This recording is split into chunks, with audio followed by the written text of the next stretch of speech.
পশ্চিমবংগৰ আলিপুৰদুৱাৰত ৰাভা নেশ্যনেল লিবাৰেশ্যনৰ আৰ্মীৰ এজন প্ৰশিক্ষিত সদস্য আটক কৰিছে পশ্চিমবংগ আৰক্ষীয়ে।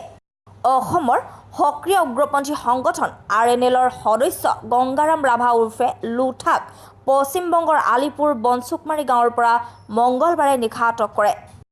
উগ্ৰপন্থী সদস্যজনৰ ঘৰ কোকৰাঝাৰ জিলাৰ মাগুমাৰী গাঁৱত।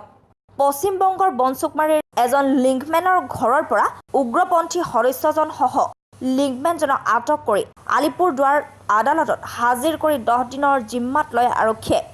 RNLৰ সদস্যজন 2009 বৰ্ষত অসম ভূটান সীমান্তত 28 নং বেছত আৰু KLRৰ লগত প্ৰশিক্ষণপ্ৰাপ্ত উগ্ৰপন্থীজনক বোমা বিশেষজ্ঞ বুলি জানিব পৰা গৈছে।